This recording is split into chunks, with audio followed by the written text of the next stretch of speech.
done right. 1, 2, 3, 4. Well, folks, welcome to one more edition of Politics on Radamic. Berto is your host. Thank you so kindly for being a part of the show. We're going to have a great show for you today, folks. We have a show for you today. But before we even get started, let's remember, I try to tell people this stuff all the time. I try to keep them informed. Do not buy into the fallacy that somehow the Democratic Party is a centrist party. I am going to be harping on that quite often going forward, and the reason why is because it is essential. It is of utmost necessity that we do not allow ourselves to be co-opted into believing that we should be willing to accept less than we deserve, less than we've earned, because of some mythical center that says most of Americans will somehow continue to vote against your own interests, even given all the relevant information that should detract from such an eventuality. So, folks, those numbers that you see up at the left of the screen, I will constantly and continuously put those out to let us understand what's going on here. So what is the program about today? We're going to have a great program for you today. The title of the show today is, and I'm bringing it up right now as we speak, the title of the show today is Losing the American Dream, Real Estate Agents Expose the Industry. I brought on 3 experts in the industry to talk about how, everybody buys a home. Everybody think the prices of homes are going to go up. The prices of homes are appreciating. We can probably make a profit. But what they don't understand is all the things that go underneath. That is a topic of the discussion today. That is the topic of the program today. Before we get into that, we're going to talk other things. But anyhow, several real estate professionals expose in detail some dirty big secrets in the real estate business that is causing the loss of the American dream. Americans are oblivious to the shenanigans and legal fraud. Notice I said the legal fraud, kind of an oxymoron, but it's the legal fraud that occurs in real estate. Rabiel Caban, not your average agent, owner-operator of Rabi Caban Realty Firm, Doug Price, real estate attorney at Brown and Price, and Kurt Cornell, broker owner of Cornell and Company, explain in layman terms the type of shenanigans that occur. More importantly, they provide the knowledge necessary to ensure we can discuss the solutions sensibly with the politicians when we are trying to make change. So, folks, please stay with us. The topic of the show today, again, is going to be covering real estate. This is an important topic, so stick around. And but before we get there, there are 2 things I want to talk about. There was an article a few weeks ago, probably a couple of weeks ago, or just a little bit less than a week ago, that talked about the whole issue behind the article was it is time for America to choose the progressive when they're deciding to elect the next Democratic nominee for specific reasons. And I did a little piece on that I want to go ahead and play for you right now. So here we go. Harry Reid, the longtime retired leader of the Senate, had a prescient article. What I want to do is I actually got ahead of myself there in that I didn't re-cue that. So what I want to do first is go ahead and re-cue that guy. For some reason, I didn't. So now we can go ahead and play that. Recently, the Democratic strategist who was the deputy chief of staff for Harry Reid, the longtime retired leader of the Senate, had a prescient article that he wrote for GQ magazine. In that article, he wrote that quickly nominating Bernie Sanders or Elizabeth Warren is the Democrats' best chance in 2020. He had a cogent message that he wanted to get across. The first paragraph said it all. He said, Democratic voters want to know how this all ends. They fixated on electability, which is notoriously hard to gauge. You have to guess that other people will think several months in the future with no idea what will happen in between. Prioritizing electability in presidential elections led Democrats to nominate John Kerry, while ignoring it led them to nominate Barack Obama. Voters are not good at predicting electability, summed up pollster Patrick Murray, but despite the obsession, Democrats are whistling past one enormous threat to the electability of the Democratic nominee, a long and divisive primary. And later in the article, what he would point out is that the moderates are the ones that are likely to be creating this division among the party itself. On Joyanne Reed's show this weekend, they took on this particular subject, and it's one that I think it's important that all of us listen to. Check this out. There's a guy named Adam Jefferson. He used to work for Harry Reid, the great strategist and former Senate Majority Leader under the Democratic Party. And he wrote a piece saying that he thinks that what needs to happen for the Democratic Party is to make a quick nomination and then try to consolidate the party. And he believes it should be Sanders or Warren because, to the point that I think a lot of you are making, it's the progressive wing of the party that has the energy and has the youth behind it and has the movement quality. Do you agree that what Democrats should do is to try to nominate quickly and then consolidate? Well, I think, first of all, that it would do the world well. And I think, the world is watching us. Everybody wants to get rid of this racist in the White House, and, they want to do that. They're just unclear how. Make no mistake, what we're seeing now is fear. We're seeing people say, people are not supporting Joe Biden because they want Joe Biden in the office because he excites them, he ignites them to want to do action. They're saying this is the old white man with the most gravitas that potentially could occupy that seat as the president that's not Donald Trump. That's all that is. Absolutely, the progressives are bringing the energy. They're bringing the funk. They're bringing the flavor, whether you're talking about Elizabeth Warren, whether you're talking about Bernie Sanders. And again, I want to get back to the message that people of color absolutely will turn out with enthusiasm, with clapping their hands and ready to move in action if the Democrats deliver the goods. We saw that in 2008. We saw that in 2012. I gave the example of natives. Natives overwhelmingly vote Democrat when the goods are there. We need a candidate that elicits excitement, that elicits something more. And I see people on my Twitter feed when I say responses like this that say, getting Donald Trump is excitement enough. No, we actually need vision. I heard 2020 vision. That's what we need in 2020. We need somebody that can see where we're going, not just to repudiate where we've been.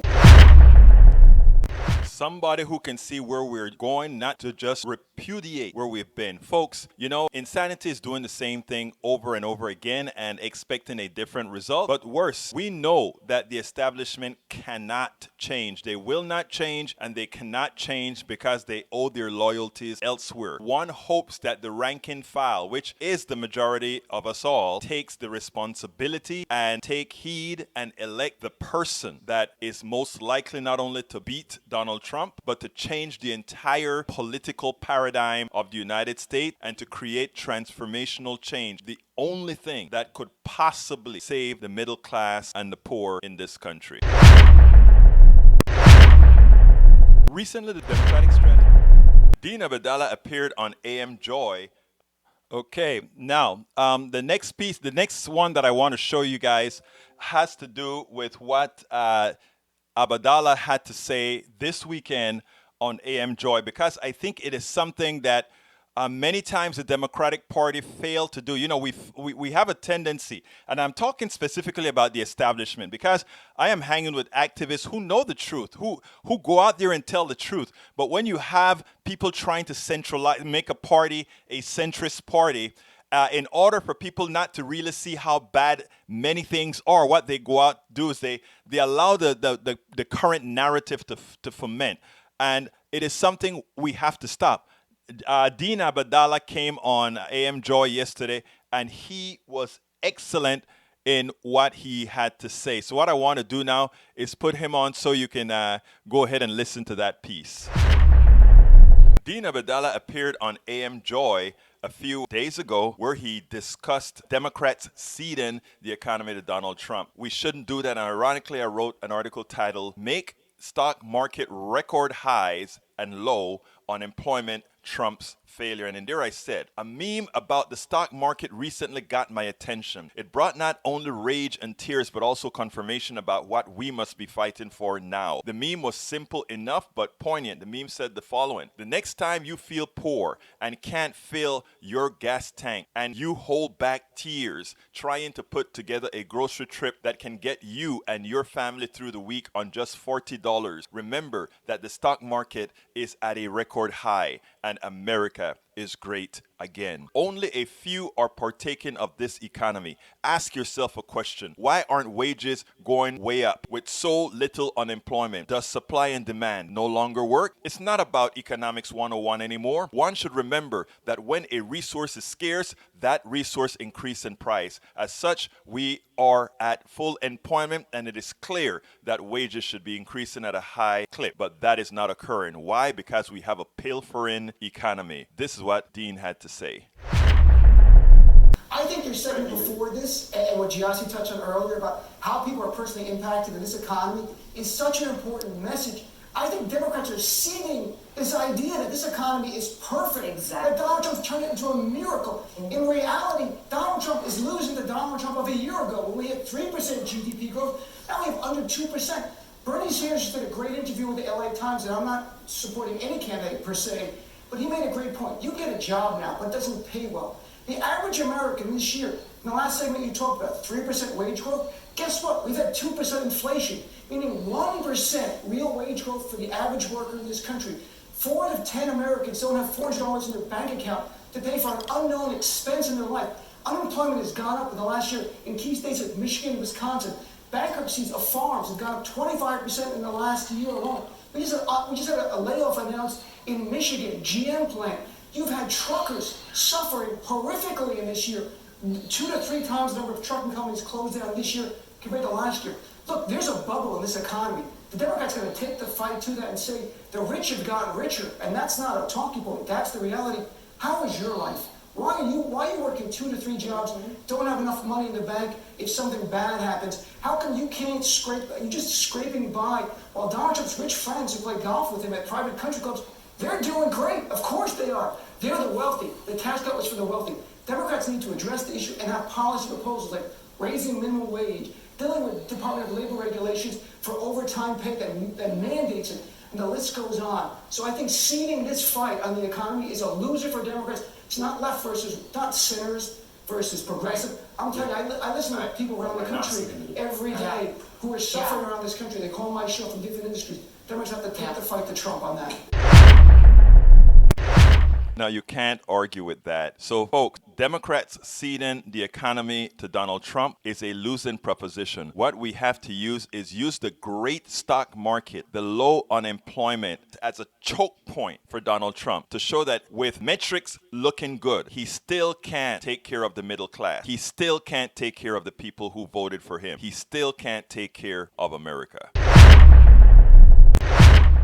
Okay, folks, we're about ready to go ahead and talk about the real estate issue which the program is about today. So without further ado, let's talk about losing the American dreams. These 3 real estate business people will talk about that and should open your eyes on quite a few things. So let's go with that. Welcome to one more edition of Politics Done Right. I'm Egberto Willies, your host. I'm actually here lucky to be with 3 experts in the field. We have a lawyer and 2 real estate experts in Robbie Caban, Kurt, and Doug. Guys, welcome aboard. First of all, I'm going to pass it on to Robbie to introduce herself and the other 2 guests that we have here. Robbie Caban, it's all yours. Well, thank you, Egberto. I'm here with my colleagues, Kurt and Doug. Kurt is on the West Coast as a broker. Kurt, if you want to take a moment, and then we'll cover Doug a bit. To introduce yourself. Yeah, my name is Kurt Cornell. I run a small business in San Francisco, past president of the San Francisco Real Estate Association of Realtors. Worked in sales for over 25 years, and our company specializes now in property management. And my good colleague and friend here in Atlanta, attorney Doug Price. Doug? Okay, my name's Doug Price. I'm an attorney. I've been an attorney for almost 30 years. My specialty is real estate. I do real estate closings and work with the developers somewhat. Now, Doug, I understand you do something at the university as well? Well, I'm an old student at Georgia Tech in the Master's Real Estate Development program. I just finished my halfway point last night. Folks, it just tells you that it's never too late to learn. Well, today we have a very important topic to talk about, the loss of the American dream. And it all starts with housing. It all starts with real estate. So what I want to do is bring these three very... They won't all call themselves activists, but the mere fact that they're on the show called Politics Done Right, it means that they are activists brought into the fold. Robbie Caban is always out there in the field in Atlanta, Georgia, bringing us a whole lot of stories that proves to us that what's going on in America today is planned. What's going on in America today is systemic, and what it is that we are going to have to do to move these things forward. Robbie? I want to thank everybody, especially you, Egberto, for providing us this opportunity with independent media. These stories don't get presented with, the full perspective, especially with people actually in the field. And this one is really important and dear to all of us. As many people know or may not know, real estate taxes, real estate revenue, single family revenue generates and basically protects real societal functions like infrastructure, schools, and everything else kind of stems out of that. That's how we have healthy societies. And I have an existing business relationship with Kurt, who has a really interesting perspective on single family residential and what investors are being allowed to do and how they're not being taxed. And I wanted to talk about that a little bit, and then I'll get into the specifics of what's happening here in Atlanta.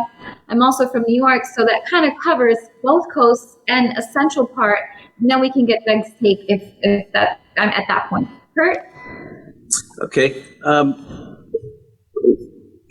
When the Great Recession came to roughly 2008 to 2012, and the homes did banks to hold them for a number of years, and then they ended up getting by. So, as a result, around the country, there are hundreds, if there are thousands of single-family homes owned by investment entities, as opposed to owned by single-family families that are living in the homes, gaining wealth by paying off their mortgage, living the American dream, and so the reason I'm participating in this, because I think it's not good for the market, it's not good for homeowners, and it only serves these investment entities that are holding on to these properties and not spinning them off at a rate that's good for our market and good for the buyers. I want to interject something here because it sort of plays into something that I talk about all of the times, and that is in America, we make absolutely everything a product.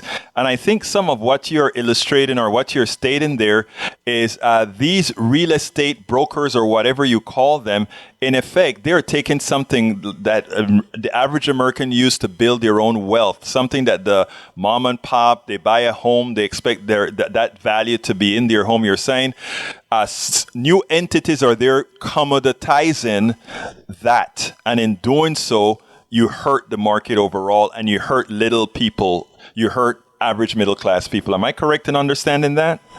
Well, can I interject for a minute? Yes. So what Kurt is describing are large corporate companies, REITs, really big. But what you stated when you said the word brokers is a bit different. So that is actually a separate issue because we do have brokerage firms investing and also gobbling up inventory that normally would go to single family homes.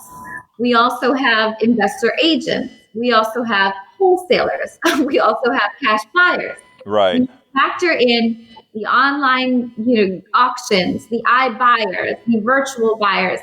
Real estate, obviously, like any industry, is super dynamic. But at this point, it's almost as if the industry is not getting regulated to protect public interest.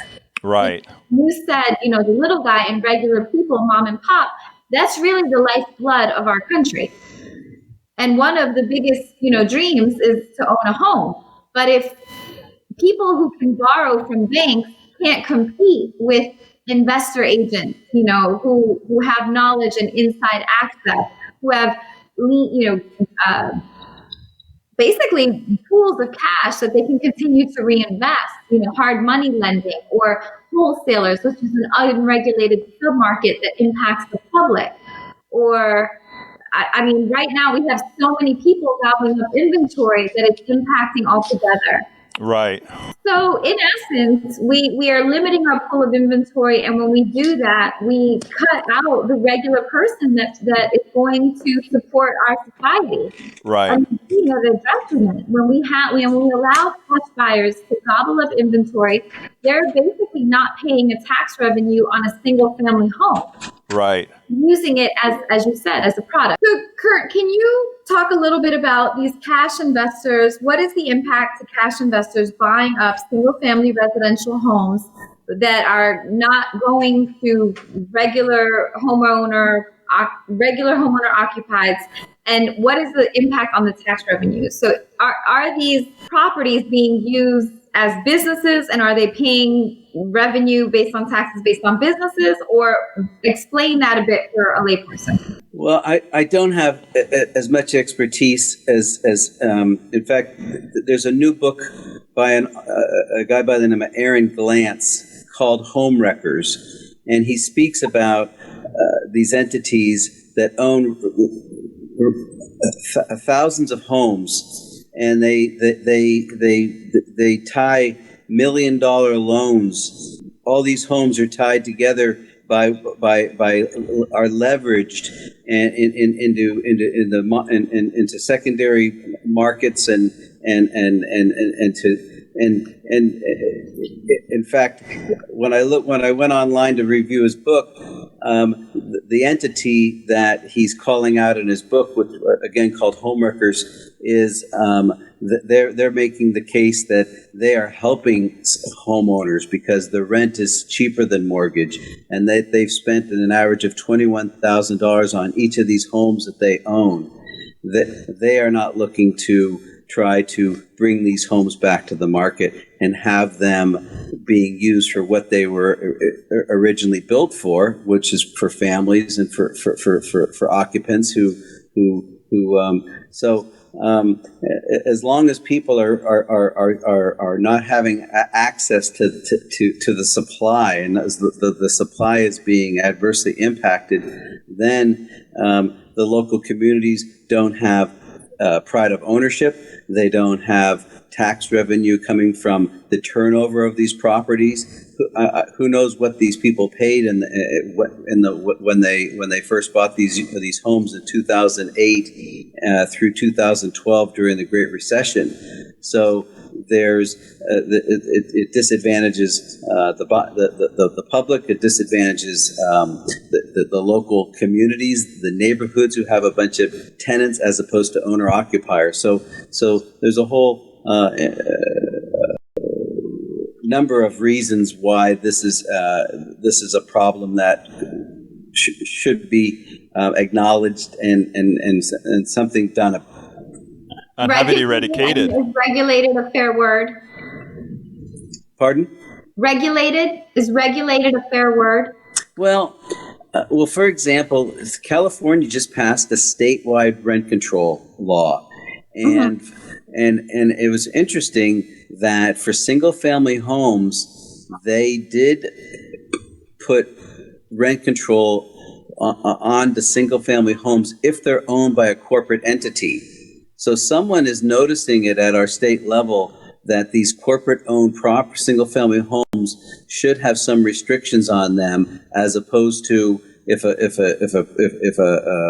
someone owns a second home, or if somebody has 2 or 3 homes that they've owned as rental properties, there's no rent control for those people. But if there's a corporate ownership on a single-family home, the state of California is saying that you have rent control. We're not going to let you run roughshod over your tenants and have the freedom to do whatever you want, since you are creating a whole different ownership entity and approach to home ownership. So it is basically, Alberto, what you were saying, that once American dream that people had of home ownership that they could, use to build wealth for their family, borrow against their home to send their kids to school, borrow against their home, the equity in their home to start a business.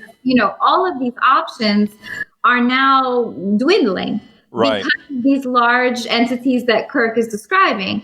That being said, it's very large and kind of big picture. In Atlanta, we have those entities, but we also have, Robbie, let's go ahead because let's make sure that people understand what we're talking about. When you say we have these entities, what's the name of these entities that people should be looking out of because when they go to Congress, they're going to have something specific to say, hey, we want to outlaw this or we want to regulate this. What is it that you want them to regulate? Well, if they are going to regulate, then right now I don't know. They're using single-family homes as a commodity, a business, a product, but they're not paying tax revenue the way a business would. So is that fair to say, Kurt? Yeah. Like I'm kind of reviewing the highlights of the book Home Wreckers, and they're LLCs. They're one is called Colfin AICAF LLC, which traces back to billionaire ownerships, and some of them are even tied to the Trump administration. Steve Mnuchin got involved with picking up banks this way. So they're ownership entities that are under names that are just not familiar, like Joe and Stacy Smith, who own your house next door. They're these entities that have corporate shields. So that's one part of it, and it's a problem, and they're not paying their fair share in revenue, and they're so big, it's difficult to even get your head around it. But separately, we have, when you see these seminars online on how to buy tax liens, on how to, these predatory discovery programs, how to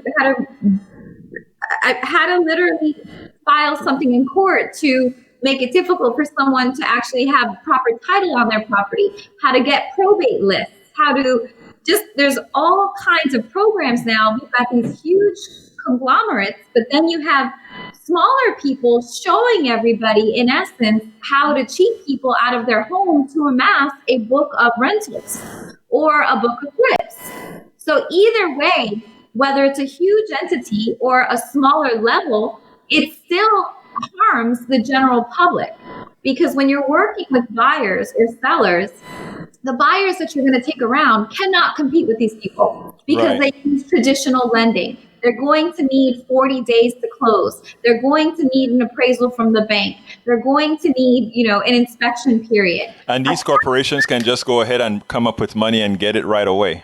The cash buyers, the wholesalers, the agent investors can close in 3 days, no appraisal, cash, and they can continue to liquefy the equity out of any property and keep rolling it into another property and another property and another property. And that's why we have an inventory crisis. And what happens against public interest is that we then, the public, pay for a homelessness epidemic. We pay for an affordability crisis. Oh, let me stop you there. Let me stop you there. You said we, the public, are going to pay for a homeless epidemic. And the reason we have the homeless epidemic is because these homes are artificially inflated in price. Is that correct?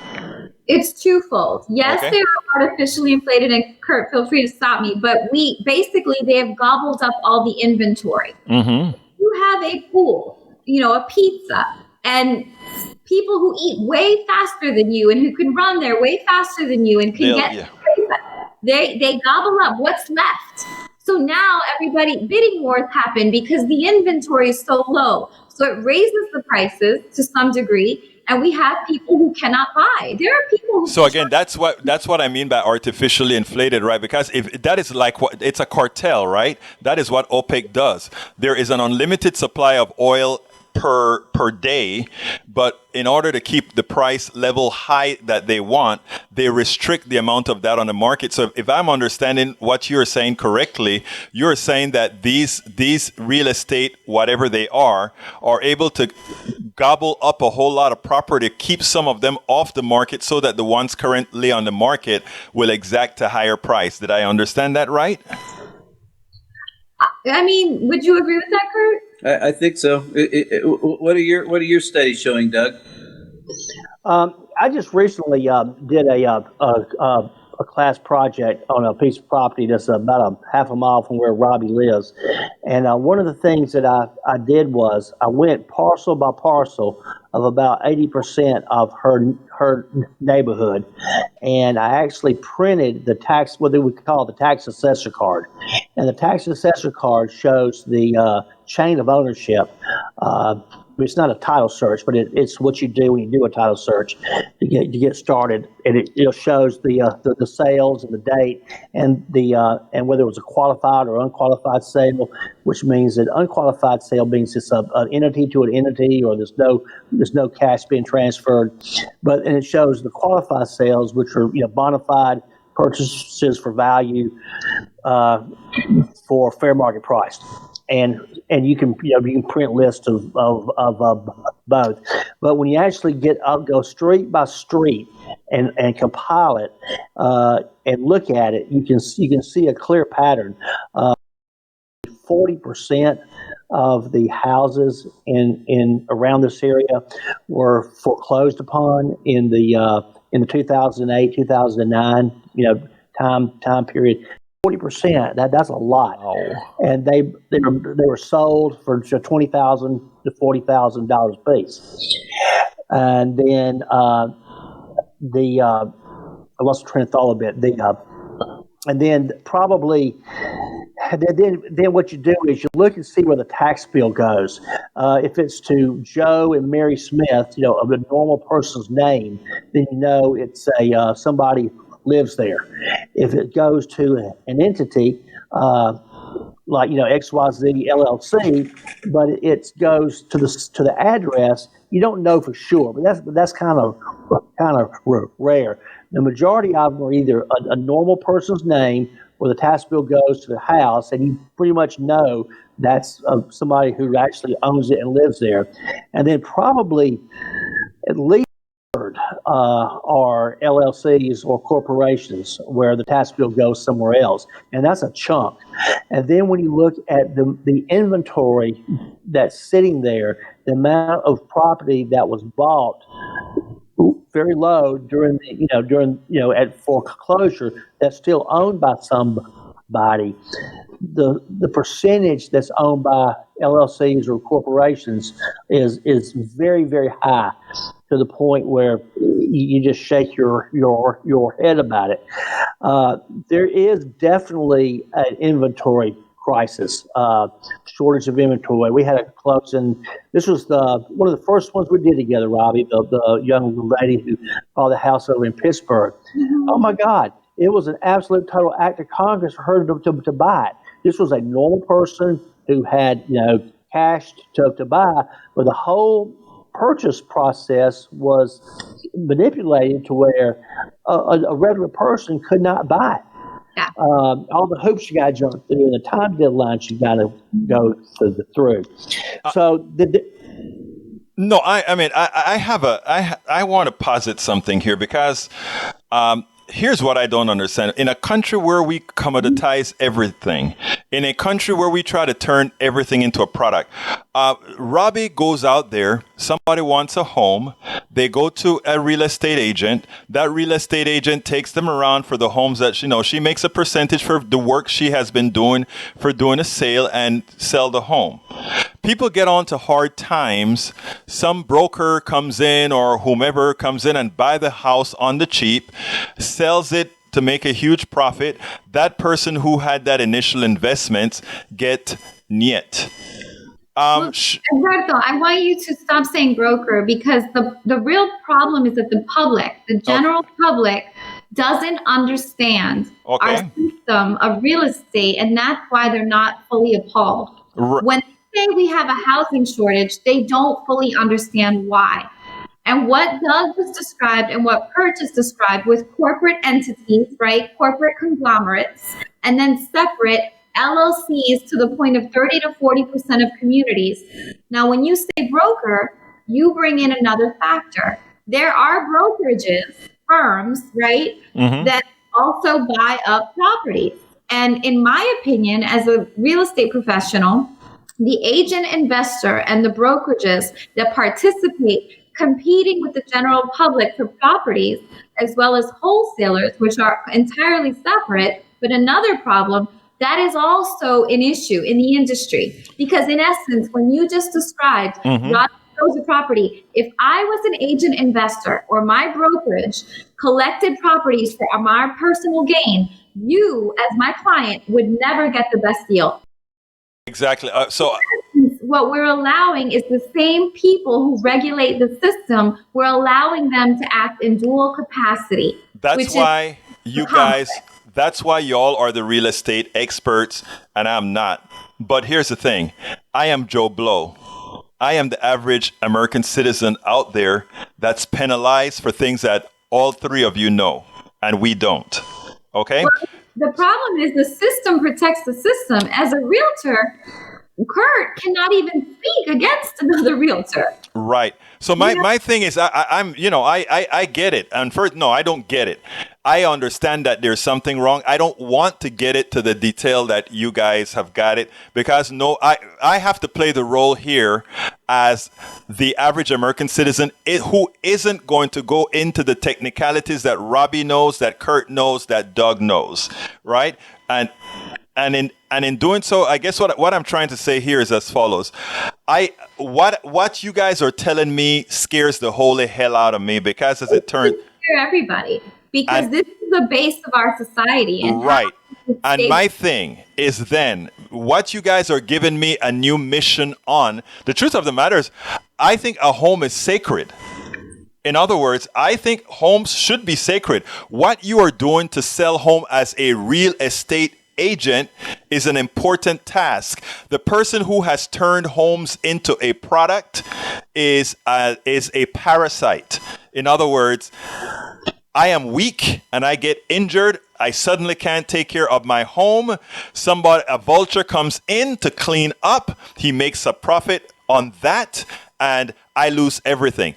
I think if we were to talk about regulations, now that I'm learning from you guys, if we were to have regulations that say, okay, fine, if we want to have those vultures in the market, it's a free market system. Let them have the vultures, but let's create the rules that if I purchased a home for whatever many $1,000s, that vulture has to make me whole after and his profit doesn't occur until I am made whole. Go ahead. I disagree with you, Alberto, but here's the thing. These concepts, they are not so far complicated that the general public cannot understand them. They're not. We simply have to deconstruct them in layman's terms. Right. And my concern by calling, and I'm not saying that you're wrong. I'm not saying that at all. But my concern in, kind of quasi calling people vultures and making people whole, here's the bottom line. There's a component that want to make money. Okay, everyone needs money to live. That's fine. The question is, to what detriment do we allow an industry to go for profit that is going to harm the general public? And the way that I'm saying that is when these LLCs buy up and hold, they sell when it's prime because they're going to make top. But when they hold and we allow them to hold, or we allow agent investors to gobble up property and use a system, we allow wholesalers that aren't even licensed. There's not even a license to these wholesale people who are flipping properties continuously, meaning there's no regulation whatsoever with people's assets. When we gentrify, when we have an inventory crisis, when we have an increase in crime, because every gentrification study shows that crime increases, we as the general public pay for that. So it's not just the one person being harmed who should be made whole. We will pay to subsidize affordable housing complexes. We will pay well-off developers to do so because of our inventory crisis. No. You understand? Yeah, no, again, I still think, I get what you're saying and I agree with that wholeheartedly. I just don't. What I think you're convincing me of is again, and it goes back to the original thing that I stated about a product. I mean, we are not going to ask an average American citizen to be a doctor. An average American citizen can't wake up today and say, "Hey, I want to be a doctor," and go and perform surgery.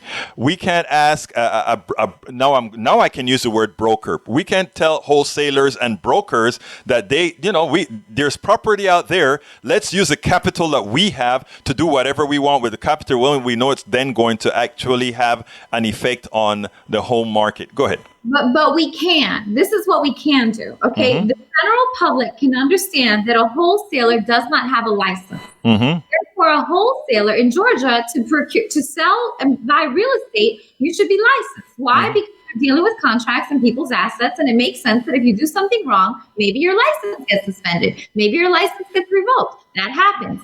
But if we are allowing people to operate in the same capacity as an agent with no license, where is the punishment when they do something wrong? So we outlaw it. We enforce the laws, right? Well, right now we're not enforcing the laws.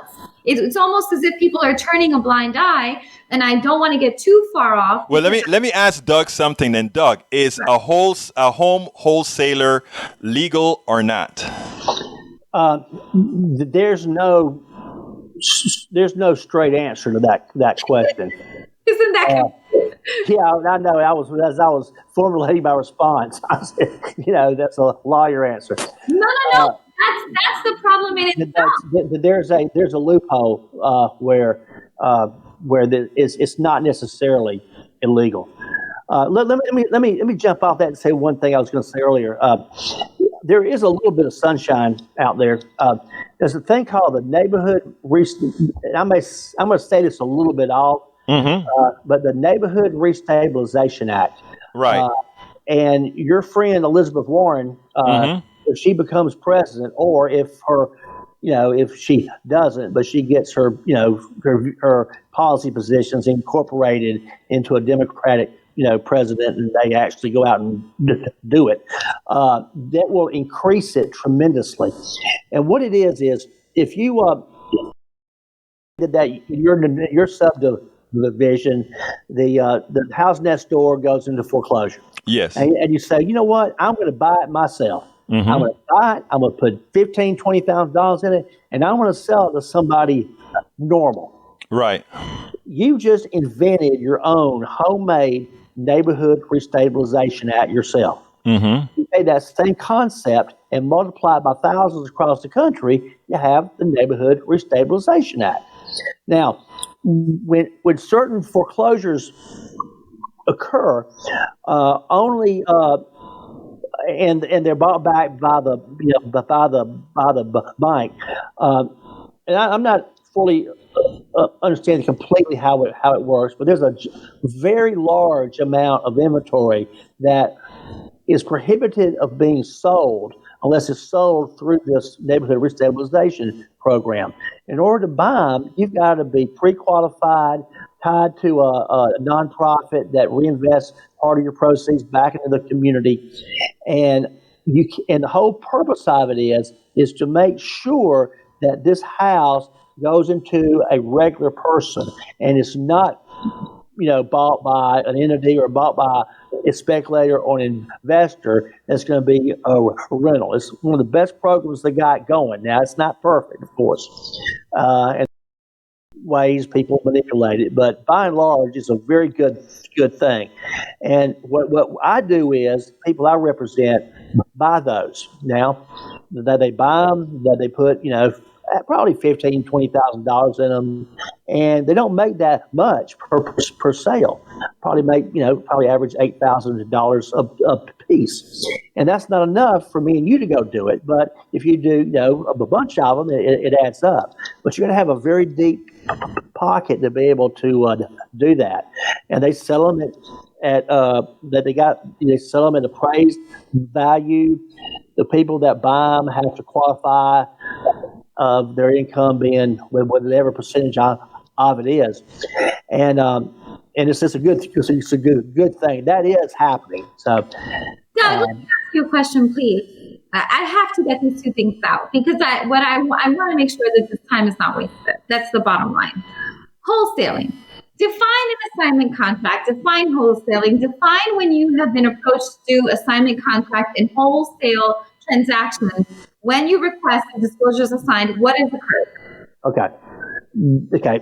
Well, what she's talking about is this: a person, gets a contract to buy a house for $100,000, and then before they own it, they turn around and put it on the market and try to sell it for more. Someone is approached by a homeowner is approached saying, I want to buy your home. But in reality, the person that's saying, I want to buy your home, is that the person who's buying the home, Doug? Or is there someone else involved? Okay, that's the wholesaler you're talking about. Correct. They have an inventory, personal inventory of contracts where they have a contract to buy your house for X amount of dollars. Then they go out and list and shop those contracts and try to sell somebody for more. And then they'll either do one of two things. They'll either assign the contract to them for whatever price, or they'll try to do a back-to-back closing and use the money off the second closing to flow through and purchase the first. And themselves a very large non-commission that the homeowner typically is unaware of. Right. That's the homeowner's equity, and they tell the homeowner, you don't need an agent, you don't have to pay commission, but they are actually paying more than what a commission is, which is a deceitful practice. It could be constituted as fraud. And when Doug, an ethical attorney, says, fine, if all parties are aware of this, I can clear title. Just sign here saying all parties are aware of these conditions, the whole deal falls apart. They go somewhere else and do it, right? That should not be legal. Right. I don't see how a lawyer can be a facilitator of that without being an enabler or the point guard in keeping information, hid from somebody. I think what you're saying then is because the reason that works, it's a two-pronged process. In other words, the investor is really a middle person getting the house on the cheap when they have a contract that has that house a lot more expensive. That appreciation should have gone to the owner, but instead it goes to the investor. Correct. And this is happening in communities that are distressed, that are vulnerable more. Right. And now we have agents who are licensed in bed with wholesalers. And it's theft.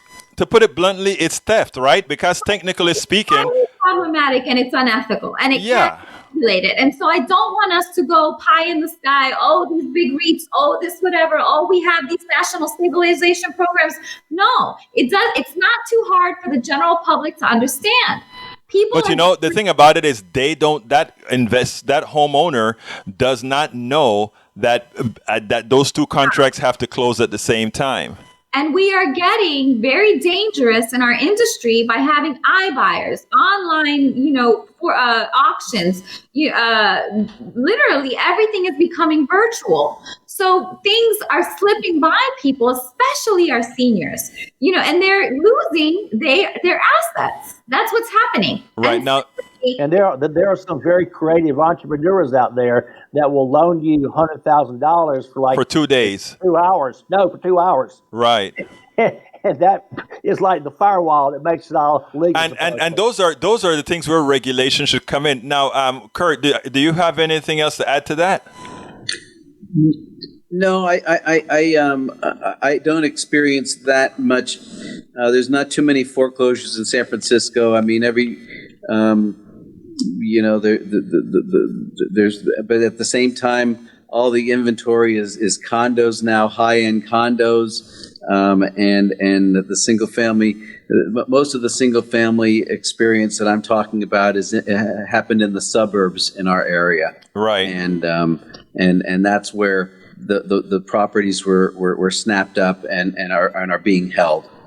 Well, let me tell you what I want. What I want to get the gist out of this program, and I want to wrap it up, is to say the following: we started as saying that we are losing the American dream. So what I want Robbie to do is give me a solution to wrap. How can we restore the American dream from the standpoint of pressuring our politicians? We should require that every attorney that facilitates a wholesale transaction have the disclosures that Doug requested that these people sign. And if they are not signed, that transaction should not happen because that means there's a lack of transparency. We should regulate that agents do not work with wholesalers because as an agent, as a licensed agent, I am bound to a commitment, a duty to the public. Therefore, I shouldn't engage in practices that are problematic to destabilize markets. And single family residential does impact commercial. It seriously does. We can't get into it this moment, but it does. We also should not allow our government entities, when they liquidate foreclosures on courthouse steps or do tax liens, cash buyers should not have first access to those properties whatsoever. They should go to the general public. The other thing we can do is we can enforce that if I'm going to act as a capacity as an agent, a licensed agent, and have a duty to the public to promote healthy communities, then I need to remove my investor hat. If I want to be an investor, I can't operate in a dual capacity as an agent and have access to systems. That is very similar to insider trading. It's impacting inventory. It's creating other problems that harm public interest, and our agencies, our industries should regulate it. Our politicians should support people like this coming forward, not penalize them, not punish them, not force them to go to other brokerages, not blackball them, not blacklist them. And it will create a healthier society if we do that. Healthier, safer, prosperous, etc. Now, on the blog, RobbieKabang.com, she is going to detail that in words as well as in videos. Doug, give me a closer. As I was saying about the Neighborhood Restabilization Act, at least there's one thing out there that is positive, and it should be expanded. And to Egberto's credit, he likes Elizabeth Warren. She is the one person who is probably right now really, pounding the pavement or whatever on that. And I hope that gets expanded because that's the one thing that is positive that we can do.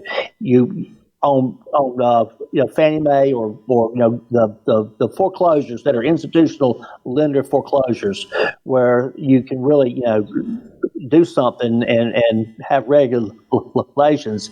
If they can expand that and take those extra steps to protect that house from going to somebody who's just going to hold it as a renter and to put people back into those houses is something that needs to happen, and that can make a real positive impact.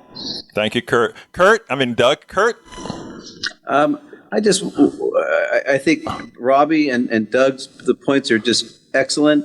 I just want to add that banks look at single-family homes as the lowest risk when it comes to lending money. 1 to 4 units are considered residential loans. 5+ unit buildings are considered commercial properties. These entities that have come on the scene in the last decade have taken advantage of the single family market as an investment, as opposed to properties that should be owned by families and couples, and what we can do possibly with tax laws to make property taxes not being able to be written off, or mortgage interest not being able to be written off for a corporate owned single family home. Anything we can possibly do to free that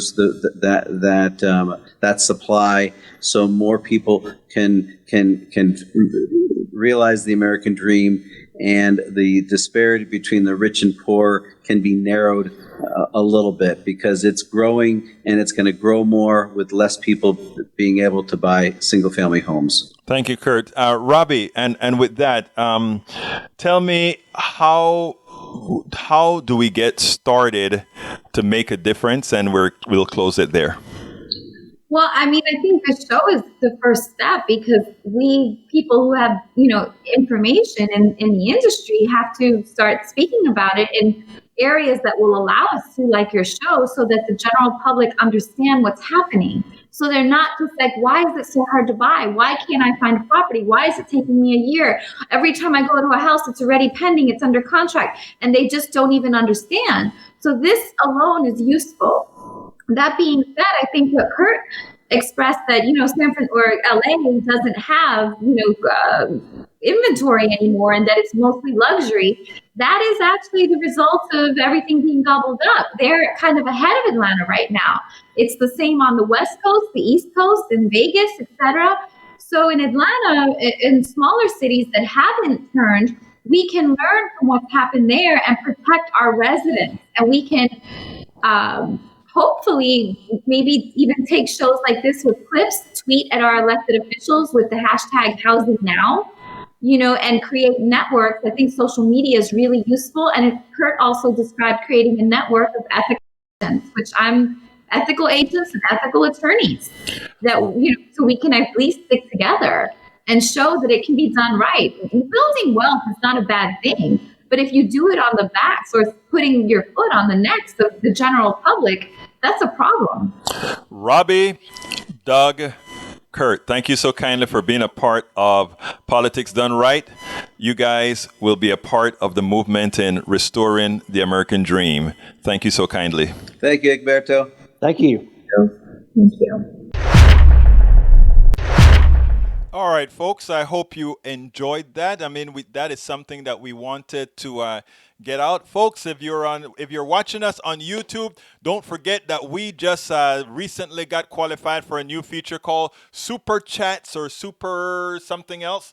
That $sign that you see in the message place, if you want to help support the show, $2, $4, $5, $10, $20 or whatever, that is one way that you can do it. Of course, inside of the messaging, I just gave some options for our Patreon, supporting us through Patreon, supporting us through our equipment GoFundMe, supporting us through PayPal, or supporting through our store. And what do we have at our store in T-shirts? We have, of course, the T-shirt that says, "Oh, please, please, Nancy Pelosi, don't impeach me." That is a T-shirt from that we have in our store, designed by me. I didn't do the drawing, but I designed it. And that was done for us by an illustrator. And it's on a T-shirt. It's a pretty neat T-shirt. The other one that we have, of course, is of the new guy that was added to my list of supported candidates, which is Andrew Yang. If you look at that, you remember what Andrew Yang said? "I bet you guys can't believe I'm still here. I'm still on stage with these guys." We did the quote of him with his little picture. So go to store.politicsdoneright.com, store.politicsdoneright.com.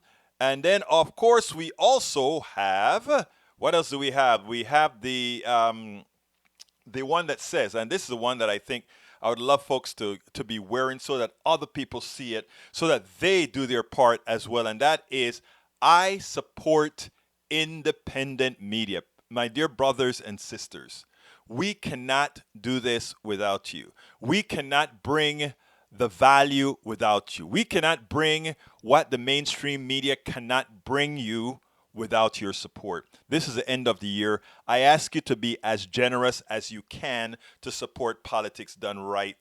I would love to show, later on I'm going to take a little quick picture of our setup here, and let's give it all to you. But look, please go ahead and use one of those options. Again, you can go to patreon.com, patreon.com/politicsdoneright, or you can go to store.politicsdoneright.com. And of course, you can get to all these, everything, by just going to politicsdoneright.com and selecting a way to support, a manner to support what we're doing. This is important work that we're doing. You are going to be there. You're going to be lied to. You're going to be misled. You're going to be misinformed. And I don't mean by Donald Trump. He does that all the time. But in order to get you to support policies that are not necessarily the most efficacious policies for you, even your mainstream media by necessity. Remember, those drug commercials that you see, those drug ads they're on every cable channel, that are on every broadcast channel, they cannot have you protect your own interests. They have to have some way to tell you that they want to take your money, that they want to take a bigger piece of the pie, and that's the way they do it. So they try to inform you of what's impossible. Politics Done Right and other independent media is here to tell you what is possible, what we can accomplish together, what we can do. So folks, please support Politics Done Right, but support other rags as well. Common Dreams. Common Dreams have been sending me 3-4 emails a day. We need to make our funds to keep reporting the truth. We have dailycoast.com, opednews.com, democraticonderground.com, coffeepartyusa.com. Support us. Support all these different platforms that are here to tell you the truth, that are here to be a voice. One added benefit with Politics Done Right is you are a part of the family.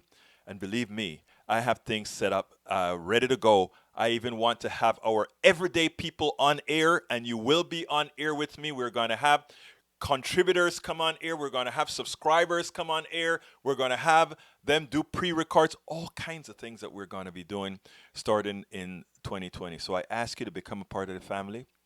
politicsdoneright.com. Thank you so kindly for having stayed this amount of time with us. You have a wonderful day. And I'm not going to wish you a Happy New Year yet, because I'll do that tomorrow. We are on air at KPFT 90.1 FM tomorrow. You have a wonderful day. And with that, you know how I end this baby. I